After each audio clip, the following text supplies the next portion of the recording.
Hello out there in Radio Land. This is Michael. This is Street Preacher's Corner podcast, the podcast where we cover church history. We try to skip the boring parts.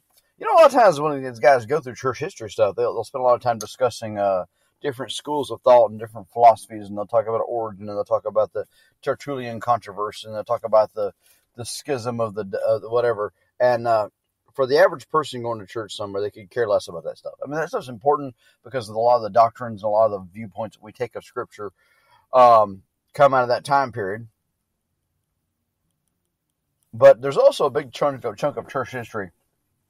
Well, these guys aren't doing anything. They're sitting around writing letters to each other and cutting each other down and holding heresy trials against each other and, whatever. But today is not one of those days. Today we're going to talk about something that it's not fair to say that it's one of my favorite topics because it's terrible and it's horrible. We're going to talk about the Inquisition. Capital T, capital I, the Inquisition. I'm going to read you a quote from a guy named Richard Bennett, The Untold History of the Inquisition. It says, from the beginning of the papacy to the present time, it is estimated by reputable and trustworthy historians that tens of millions of people have been tortured and killed by papal persecutors for the crime of believing God's word in the Bible rather than the dogmas of the Roman Catholic Church. While the majority of those who suffered were true believers, Papal Rome also persecuted Jews, Muslims, Knights Templar, and those that she called witches. Through the Inquisition was demonstrated the grace and divine power that the Lord gave to his people to survive those horrific years with their faith strengthened. Also shown was the inner heart of ritualistic Catholicism and the lengths to which it will go to enforce its will. It is truly a warning for succeeding generations. So here's a little context here. 13th century, specifically 1203, Pope Innocent, it is funny to me how many of these guys call themselves Innocent. Pope Innocent III published a decree in France that began the extermination of what the Pope called heresy. Now, I live in America and thank God for it. And when you talk about separation of church and state, this is the sort of thing that our founders wanted to get away from, was this sort of thing, in which a religious body dictates policy and gives commandments to a secular government. But the reason they get away, the reason that the Roman Catholic Church got away with that is by 1203. Some distance back, I don't have the date in front of me. Charlemagne had been crowned King of France. He had been crowned King of France by the Pope. And so the whole thing is, if the Pope puts the crown on your head, then, when the Pope calls, you answer the phone. I mean, I know they didn't have phones back then, but you get what I'm saying. You got to know where your bread's buttered at. So once that structure was in place, once that thing was in place where the See of Rome was deciding who was and was not going to be king and whether or not your subjects would be loyal to you, once they had that power, they could command whatever and get it done because the king did not want to lose his crown. So there in France, the Pope sent out a decree that basically told the king that we are going to go through and we're going to root out heretics and we're going to investigate people. We're going to put in secret police, and you're going to use your soldiers and your local sheriffs and your everything to make this done. That's one of the other things that's interesting about America. And I'm not trying to, chase too many rabbits here, but one of the things that's interesting and what's different about America is, you've read the Robin Hood stories. In Robin Hood, the sheriff of Nottingham was the guy who was enforcing the tax law. And in America, the setup, even though we use the word sheriff, which is an English word, our American sheriffs are way different than European sheriffs. Traditionally, historically, whatever, and that the local sheriff is the local bulwark against government overreach, right? So if the government says we're going to come take all your guns, the local sheriff can say no, you're not. You saw this during COVID. COVID was amazing. I am way off track. We're going to get to this. I promise you, we're going to get to this. So COVID was a really weird thing, and it was marvelous in some ways and terrible in other ways, and will probably never be the same. But one of the things that came out of it was people realized, the general population realized for the first time in a long time, what guys like me have been saying forever, that states are a thing. that states, you had every state in America handled the pandemic its own way, and you were able to look at the results of all that, and you were able to look at it worked here, it didn't work there. So America has always been about independent sovereign states and localized control, and so where I'm sitting at now, if the decree came down tomorrow from the government that said we're going to come take away all your guns, it would be the local sheriff they would dispatch to deal with that. And I happen to know personally the local sheriff would tell them go fly a kite. I said all that to say this: when you don't have that structure in place, there's nobody with a badge and a uniform that you can trust.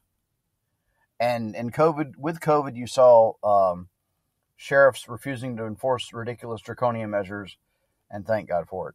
But that was not the situation in Europe. In Europe, the situation was way different in that everybody feared for their mortal soul because they'd been lied to by the Church of Rome about who had control of their mortal soul. Instead of Jesus Christ being the way, the truth, and the life, the Church of Rome, there's no salvation found outside the Church of Rome, is what their official doctrine was and what their official doctrine is. And so when a guy that claims he can put you in hell says, you need to help me round up my enemies, you help the man round up his enemies. But the policies that started in France in 1203 continued for 600 years. See, when the Catholic historians talk about this, they talk about this was an isolated incident. This was just a couple of local boys that got overzealous. No, these are policies on the books in multiple countries, enforced by papal law, not for a year, not for 5 years, for 600 years. Now, it didn't burn as hot the whole time. It didn't burn as bright the whole time. There are definitely some periods where it was just a bloodbath, and there were some periods where hardly anything happened. But the policies were on the books for 600 years. Finally ended in Spain and Portugal in 1808.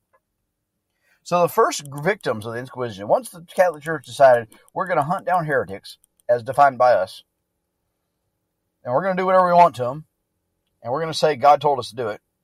Once that started happening, the first group of the Inquisition was a group of Christians called the Albigenses. I don't know how to pronounce it. Albignes.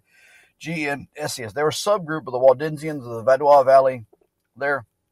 And they were a bunch of Bible-believing Christians living in the mountains, doing their thing, street preachers, just living their life, farming there in the valley, and just doing their thing. And it's right that valley is right there at the it's where the south of France and like France and Italy meet, place where Napoleon first came to prominence. In case you're wondering, any chance I have to sneak in a Napoleon reference, I will. But anyway, so these folks are living there in the sort of South France, North Italy area, in the valley there, minding their own business. And Pope decided he didn't like them because they would not submit to Rome. And so we had all these Innocent III ordered all these soldiers that were coming back from the Crusades. These guys are coming back from the Crusades and just spent the last several years killing Muslims. And so they're on their way back from the quote-unquote Holy Land to Italy. And so they have to pass through around the mountain pass. They have to come through these valleys. And so the Innocent III, he put the word out that they were supposed to butcher heretics. If they found people that were worshiping contrary to the dictates of Rome, they were to butcher them. And so that's what they did. They came through and they burned stuff to the ground. They burned church to the ground. They killed men, women, children, burned copies of the scriptures, because in the 1200s, you were not allowed to have a Bible if you were living in a Catholic-dominated country. Which, if you were in Europe, you were living in a Catholic-dominated country. There really weren't any that weren't heavily influenced by Rome. So fast forward about 50 years, you got a guy named Pope Innocent, again, Pope Innocent the, IV is 4. So Pope Innocent the 4th, he had a decree published, because, if you're going to have a system like this, you got to have some sort of structure. You got to have some sort of rules. You got to have a how-to manual. So he came up with a decree called Et Extirpanda, and explained to inquisitioners exactly how best to torture their victims. So there were some rules. Torture is allowed, like a good Catholic, But it's just to stop short of pulling off limbs or causing death. So, I mean, at least there's at least you get captured with the church, you get taken into a dungeon, they're beating you, they're doing horrible things to you. But hey, at least when it's all said and done, you're not going to die, and you're still going to have all your limbs. And anyone offering help to people who are persecuted would share their fate. So if a bunch of Christians ran from the Albigenese Valley to your house and you housed them, and the secret police came by, does this sound familiar to anybody? Where people were hiding people in their houses, and the secret police would come looking for them, and if they found them, then they would punish you just like they punished the people they're looking for. Does this sound familiar, like 1930s Germany kind of thing? See, none of this stuff is new. This thing they did in the 30s in Germany was not new. It was Catholic doctrine instituted by a confirmed Catholic, Adolf Hitler, and a confirmed Catholic, Rudolf Hess, and a confirmed Catholic, Himmler. Another story for another time, perhaps. But anyway, so 1252, Pope Innocent IV, I decided that was, he put out this book, or sort of a document, not really a book, how to best to torture your victims. Now, local authorities who stood up against this sort of stuff said, hey, man, you can't bring this army into my town and start burning stuff to the ground. Those guys would be subject to jail, and they would be subject to excommunication. Of course, if you are excommunicated, you can't partake of the Mass. If you can't partake of the Mass, you die and go to hell. At least that's what they told people. And so because of all that, for the most part, there was very little pushback. Now, as the years rolled on, and basically these rules were in place, and the Pope could invoke them whenever he wanted to. But as the rules went on, you got guys like Pope Alexander IV, you got Pope Clement IV, you got Pope Urban IV, and you got Pope Clement V over the next several centuries, and they just sort of refined things and tweaked it and got away with whatever they could and find out what worked and what didn't work to exterminate their enemies over the next several centuries. Now, when you're talking about the Inquisition, there's a couple of key players. There are obviously, 600 years, you've got thousands of people involved, big and small, not even counting the victims. You got local magistrates, you got sheriffs, and you got local flunkies, and you got local priests and Dominican friars and all that great stuff. But there's a guy you have to mention when you're talking about the Inquisition, a guy named Torquemada. And Torquemada was born in 1420, so it means by the time he had come on the scene, the Inquisition had been going on for a couple hundred years. I mean, it was established, it was historical, it was traditional. Torquemada, he started out as the confessor to Queen Isabella of Spain. Now, Queen Isabella of Spain is also the lady that gave Columbus permission to sail to America or to the Western Hemisphere, and so that connects the dots for you. King Ferdinand and Queen Isabella. Well, she had a confessor. She had a private priest that was assigned to her to hear her confessions and to minister the Mass to her. It started when she was a teenage princess up until I think the rest of her life, and that's how Torquemada started out as a confessor to Queen Isabella. And so, because, obviously he's a Spaniard, obviously this is happening in Spain, a Catholic-dominated country. And one of the things he's commissioned as Grand Inquisitor by Pope Sixtus IV in 1483 with full papal authority. They said, we are behind you and whatever you want to do there, Mr. Torquemada. And, he's a Dominican friar, and he had a monastery that he was over, and he was confessor to the Queen of Spain. And then he was also the Grand Inquisitor of the Spanish Inquisition. One of the things that Torquemada brought into Spain that was new was he authorized torture to gain evidence. In other words, so you're suspected of being a Christian, right? So we go to your house, we secret police roll in, we scoop you up, take you back to the headquarters, break out the rubber hoses, break out the bamboo shoots underneath the fingernails. And I'm not making light of this stuff, but I'm trying to make a point that the things that go on then are the things that go on now. It really is, according to Ecclesiastes, nothing new under the sun. And but anyway, so what they one of the things that Torquemada did differently, which then became standard practice in the Inquisition, was so you pick up a guy, you and what you're trying to do is you're trying to flip him to get him to roll over on somebody else, and then you get those people in custody. And you put the pressure on them, and they flip. And pretty soon, that one guy you picked up has led you to 40, 50 people. And prior to Torquemada, in Spain at least, that wasn't the policy. The policy was to pick up the heretic. And then he would pick. So then Torquemada's policy was pick up anybody and torture them until they turn over somebody else. And he is famous for his cruelty. So in 1484, old Torquemada, he wrote up 28 articles to guide the Inquisitioners in their duties. And he also expanded the crimes they were looking for. It wasn't just heresy; it was heresy, apostasy, sorcery, sodomy, polygamy, blasphemy, and usury. So you could be picked up by the Inquisition for loaning money to people at interest. So there you go, American Express and all those other guys. But anyway, he was recommissioned by Innocent the Eighth in 1485, and Pope Sixtus IV wrote to him praising his zeal, saying, "There's a quote here from Pope Sixtus VI or Fourth.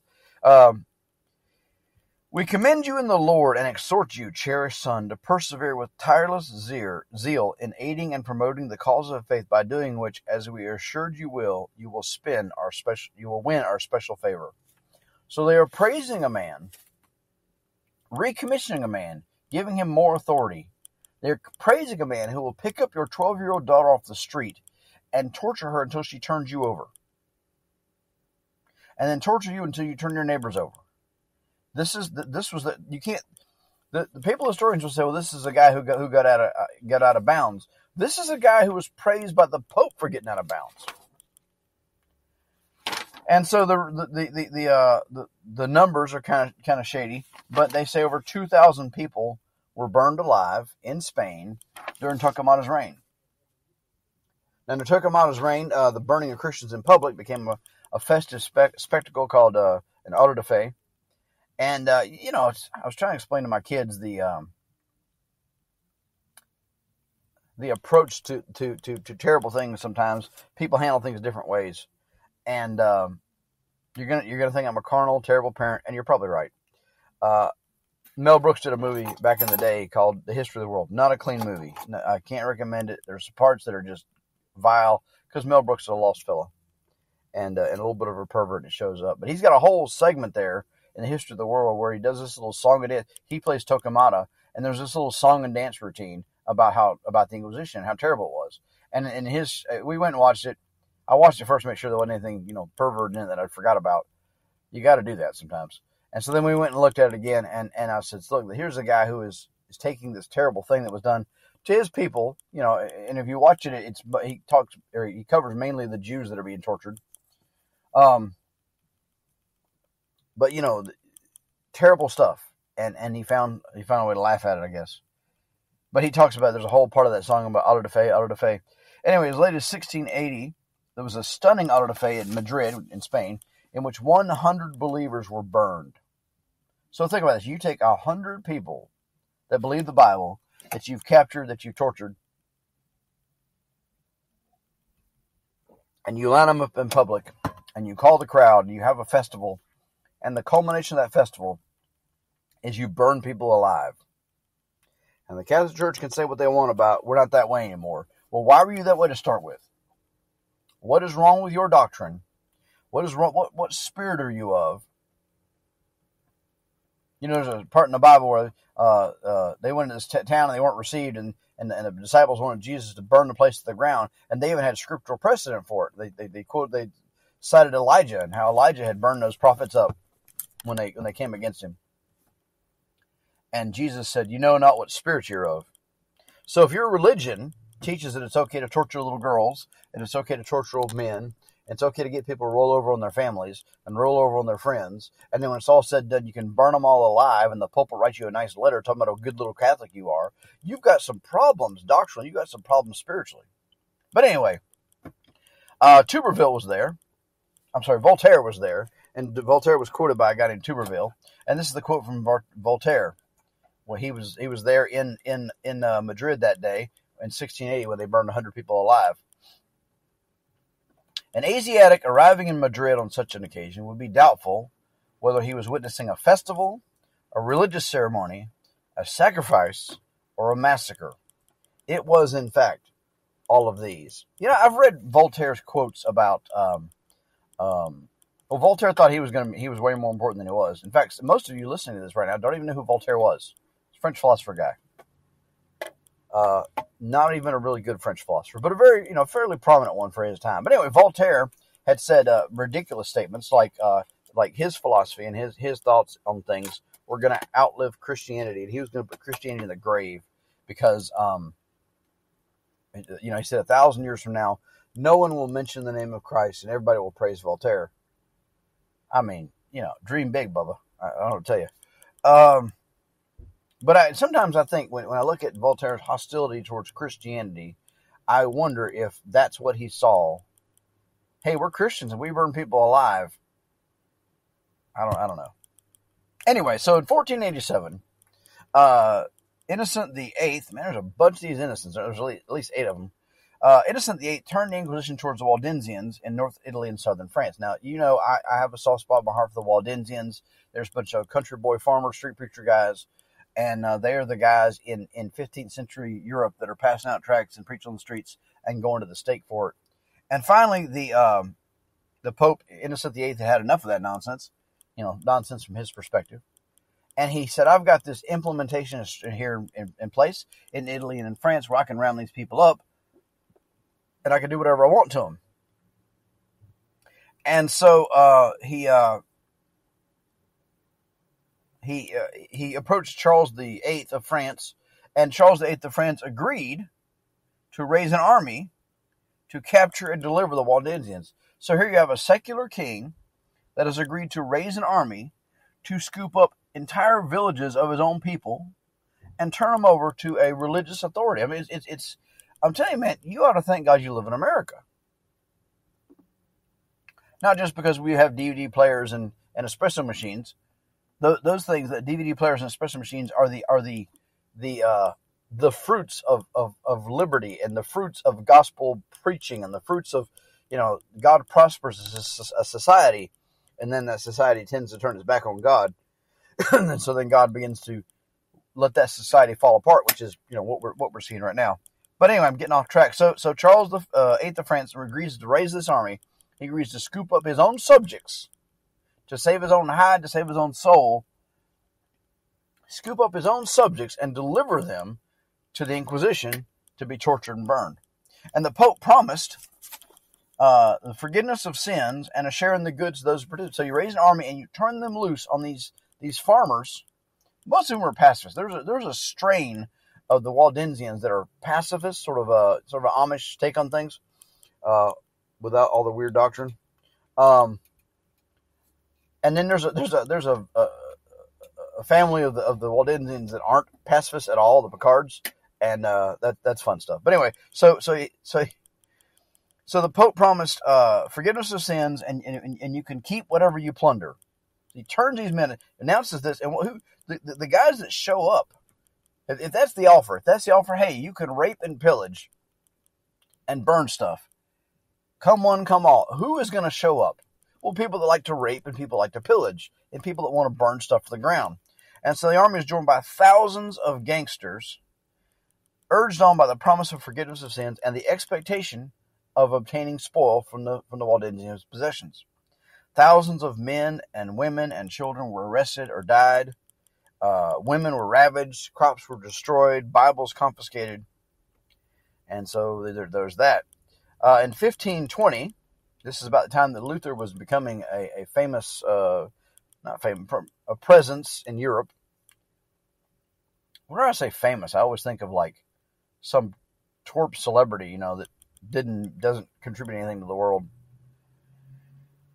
Anyway, 1520, Pope Leo X wrote a decree called Exsurge Domine, and he denounced the teachings of Martin Luther.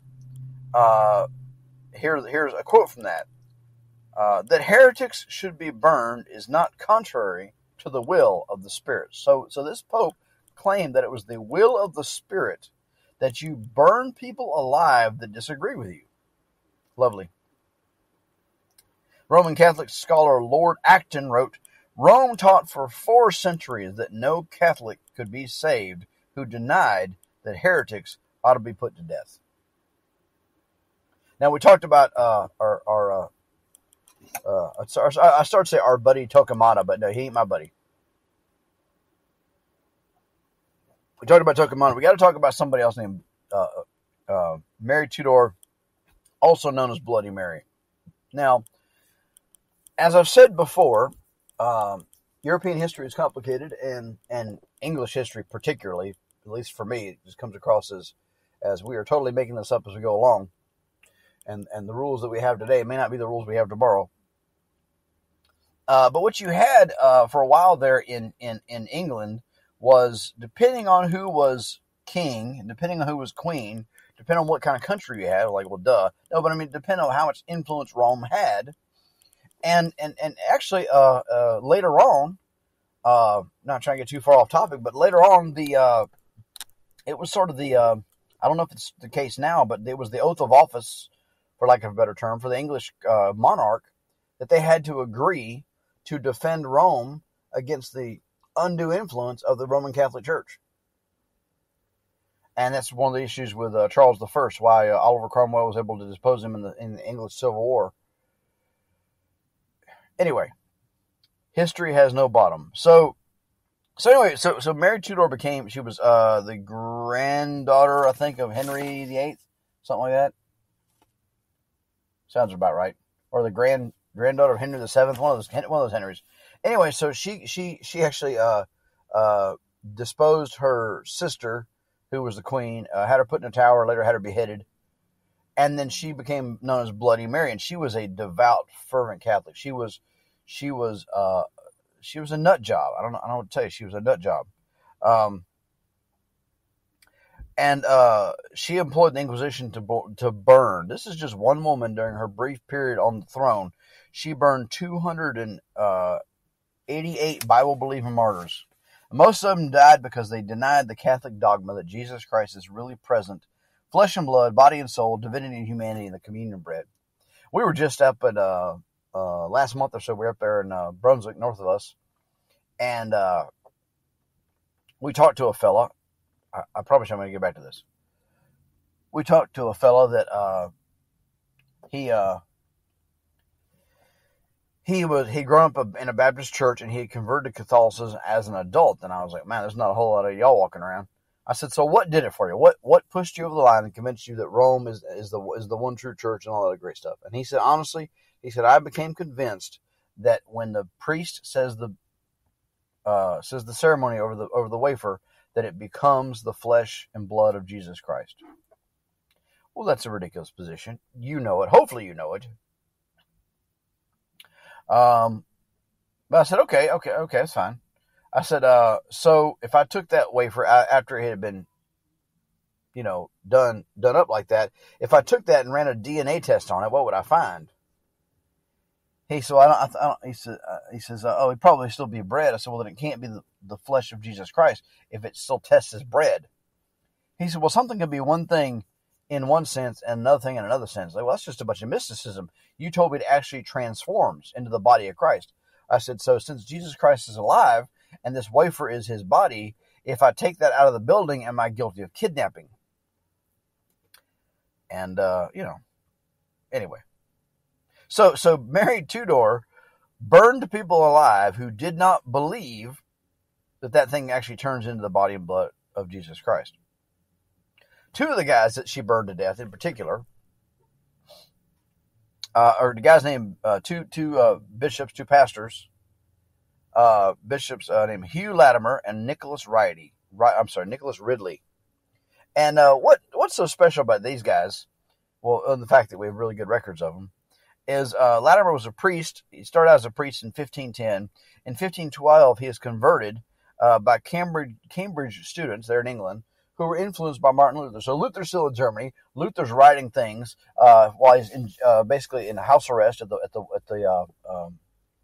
that castle, starts with a W. I can't think of the name of it. So Luther is writing these things, and they're getting sent out all over Europe. And these students at Cambridge find these writings, are converted by these writings, and they go to their priest and say, hey, have you read this stuff? Latimer reads it, goes, wow, we are wrong about everything. And he gets converted. And then in 1546, he's arrested for heresy.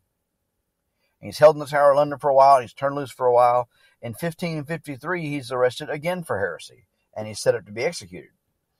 Ridley's problem was, in addition to being a street preacher, which always brings heartache and discontent to people, he supported Lady Jane Grey, who was Mary's sister, and her claim to the throne. Lady Jane Grey was queen for 9 days until Mary disposed her, and so he supported Lady Jane Grey because they're both daughters of the same king, and there was something about the lineage, and I'm saying, man, it's complicated.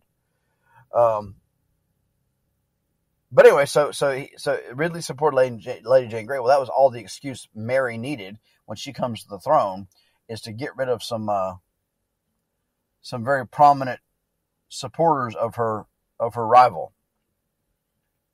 So they take these guys. They take them in the middle of the square outside Oxford College. One of these days, I want to go to England, not because I want to see the Tower of London. Tower of London would be kind of neat.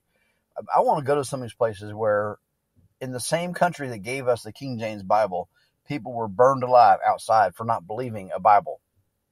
It's just wild to me how quickly things can tilt back and forth.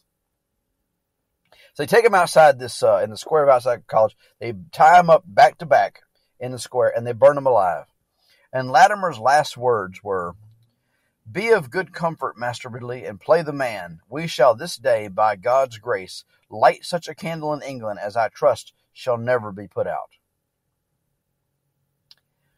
The grace that God gives some of these martyrs to say really amazing things under the worst possible situations. It's just amazing. So we're going to talk about the methods here of the Inquisition. So most of the Inquisition was modeled after a courtroom trial, except, there's not any expectation of justice. Anybody could be picked up off the street by the Inquisition, by the secret police, by the local sheriff who was employed by the secret police. They could be arrested on suspicion of anything, heresy, sodomy, blasphemy, usury, whatever. The trials are secret, that's nothing new. Prisoners not allowed to know the accusers, not allowed to know the witnesses. A lot of what we have in America, the transparency that we try to have, and I know, it's not what it ought to be, and I know especially lately, very lately, it's just been a travesty of justice. But the way we do things in America is really, this stuff came out of the excesses and the errors of Europe. For example, if you're in a jury trial, and I know nobody wants to go to jury duty, et cetera, et cetera. I know nobody wants to do that because they just don't want to do that. But the real reason, I'm just, rabbits. So the real reason you have a jury trial in America, a jury of your peers, and I've heard people say the only people who get on jury duty are the people who are too dumb to get out of jury duty. We better hope that's not the case. Because here's the idea. The idea is that the state is making a case against you.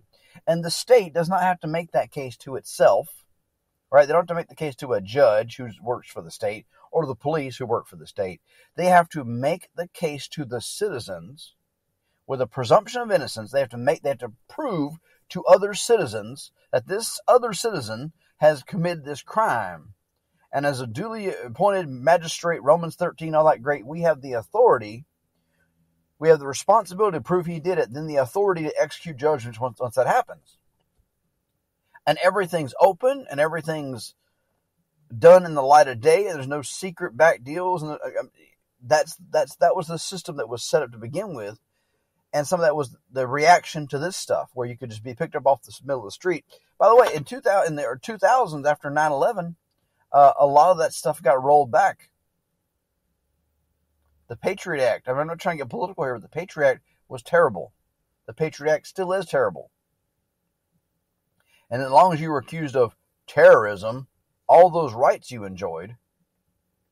Anyway, so the point of a juror in a jury trial is to make sure that the state doesn't do anything shady. If it was just if the state was the defender and the state was a prosecutor, well, let's just stick a fork in it. It's done. You're going to jail. Anyway, the bishop and priests, back to the Inquisition, the bishop and priests who acted as judges had absolute power. Evidence of infamous persons, criminals, or perjurers was admitted as long as it was hostile. Children older than 12 were required to bear testimony. The prisoner was disallowed the help of an advocate. Yeah, you know, there are people say, "Oh, we ought not give these criminals any lawyers." No, you want the criminals to have lawyers. You want every protection given to the worst offender, because that means you will also have those protections if the sword is ever pointed your way. This idea we should take people out back and shoot them. Man, you don't understand what happens when you put that in place. If you decide you can do that to one person, you just decide you can do it to anybody. Why am I getting off track? Because this is the Street Preachers Podcast, the podcast where we get off track. A person tried by the Inquisition was scarcely ever acquitted. I have a quote from Tanin, a French investigator, who said, in the registry of Carcassonne, which I believe is a region of Italy, in the register of Carcassonne from 1249 to 1258, so that's 9 years, comprising about 200 cases, there is not a single case in which the prisoner was discharged as innocent. There is scarcely ever an acquittal, pure and simple, in the sentence of the Inquisition. The prisons in the Inquisition were some of the most common and atrocious places. Inquisitors could leave people in prison indefinitely without a trial, which, by the way, you can do that under the Patriot Act, too. The Inquisitor Emmerich, in his record called Directorium, stated a person believed guilty, quote, should be shut up in prison, strictly confined and in chains. If he shows no willingness to be converted, there is no need for haste, for the pains and privations of imprisonment often bring about a change of mind. So I pick you up off the street, I throw you in this dungeon, and if you're not willing to convert, in other words, convert to Catholicism, you know, kiss the rosary, pray to Mary, do all that great stuff, there's no need for me to let you out, because if I just leave you in that dungeon long enough, maybe that'll soften your stance on it. Robert Le Bourget, I think that's how you pronounce his name, he's a ferocious, famous inquisitor in the annals of this history. He considered his mission, quote, not to convert, but to burn. He devastated much of France. In about 3 months, he said to have dispatched about 50 prisoners of either sex, and whole numbers of his victims during the several years his unchecked career was very large. Here's a historian called Leah. The dungeons of the Inquisition were abodes of fearful misery, but where there were reasons for increasing their terrors, there was no difficulty increasing the hardships. The chains and starvation in a stifling hole was a favorite device for extracting confession from unwilling lips. So you take a guy, you literally stick him in a hole in the ground, you don't feed him, you pull him up every few days and say, okay, you ready to join the church? Nope, all right, go back in the hole. And he either starves to death or he converts. But usually the final execution in the cases of the Inquisition involved being burned alive. That was their thing to do. So we're going to talk about some of these instruments of torture. Now, some of this stuff has to be seen to believed. I wish I could figure out a way to put up pictures. And that's easy. Nah, easy for you. Not so easy for me. My wife and I, we lived in San Diego when we first got married, and we went to the Museum of Man in either 1999 or, well, no, actually we were married in 2001, so it had to have been 2001. Either 2000 or 2001. We went on our date, or we went there after we were married. They had the instruments of the Inquisition. They had them in a display up there.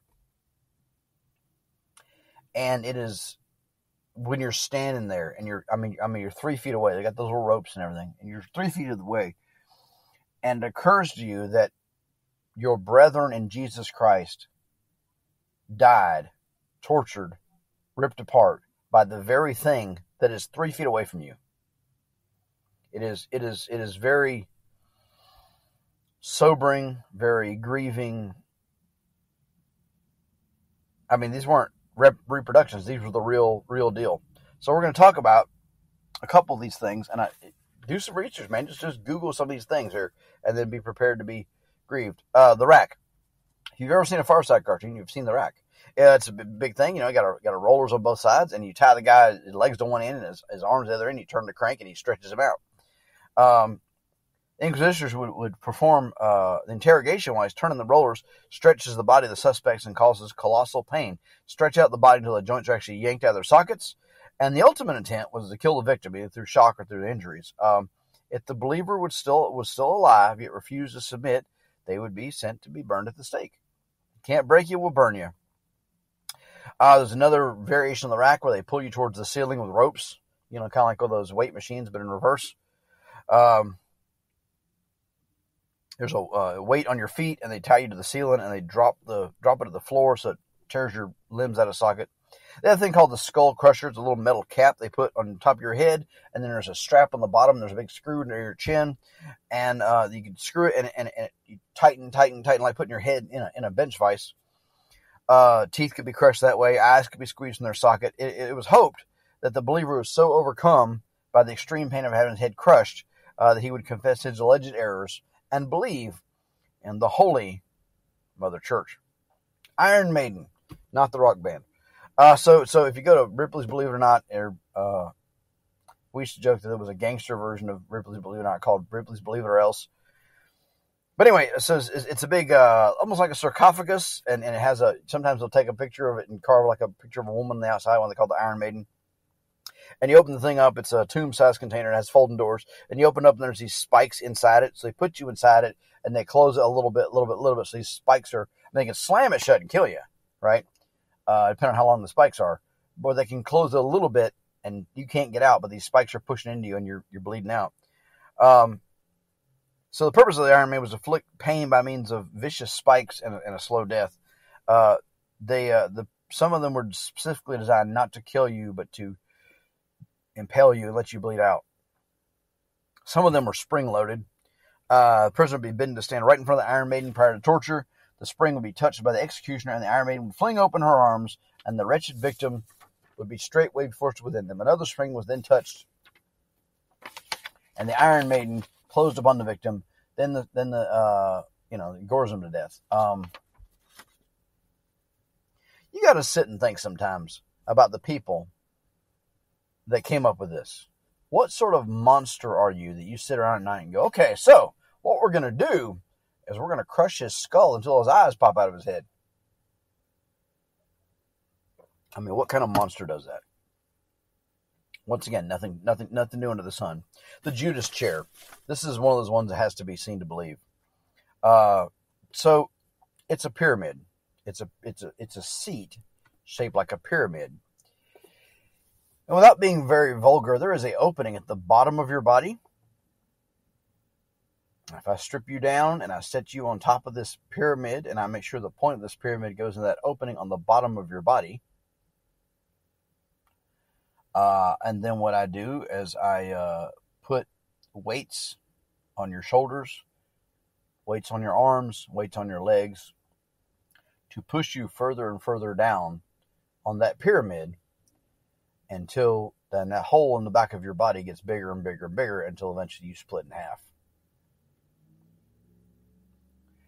Purpose was to stretch the orifice over a long period of time in extreme pain in order the victim would renounce his or her faith.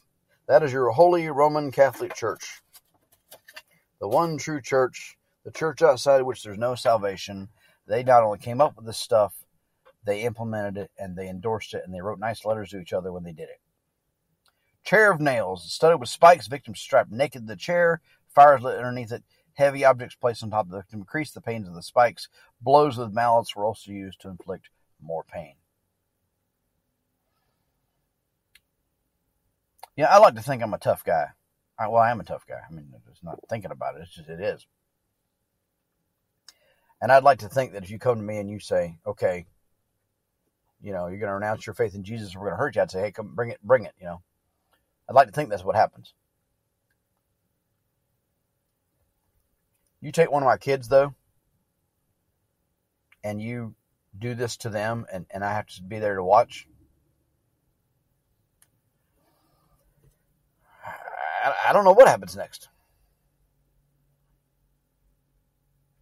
The stocks. Stocks are comprised of two pieces. The reason when I was doing this research originally for a class I was going to teach in the Philippines, I had to find these pictures of all this stuff, and I kept having this recurring image of my then 9-year-old daughter in one of these chairs with weights on her, with the spikes pushed into her, and me having to watch. I kept having that image in my mind, and I didn't know what I would do. The stocks comprised of two pieces of timber clamped together over and under across each leg, above the ankles. The soles of the victim's feet were greased with lard, and a blazing brazier was applied to them. That's a hot piece of metal. The feet were blistered and then fried. In intervals, a plank was interposed between the fire and the feet.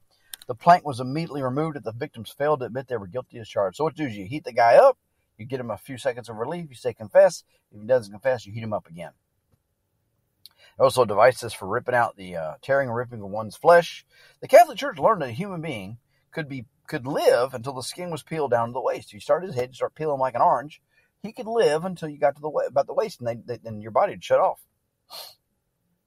The torturers would heat up metal instruments, use them on women's breasts and the genital organs of both sexes. There were instruments for compressing the fingers until bones would be squeezed into splinters. There were instruments for probing below the fingernails until the pain, like burning fire, would run along the nerves. See, the Viet Cong didn't come up with that. The Catholic Church came up with that. Bamboo shoots under the fingernails. There were instruments for tearing out the tongue, scooping out the eyes, rooting out the ears. It's a bunch of iron cords with a spike circle at the end of every whip for tearing the flesh from the back until the bone and sinew were laid bare. See, Rome has always been in that business.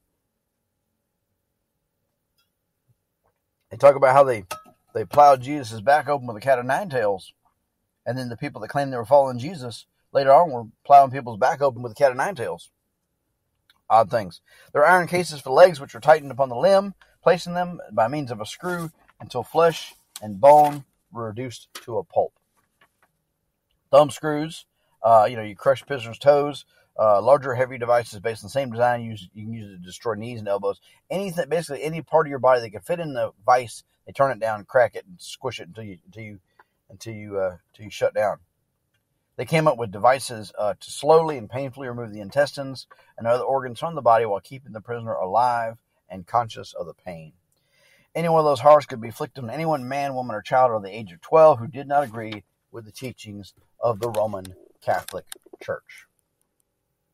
That, friend, if you're saved, is our family history, in which our enemies scoop us off the street, put us in secret trials, put us in secret dungeons, and torture us until we die.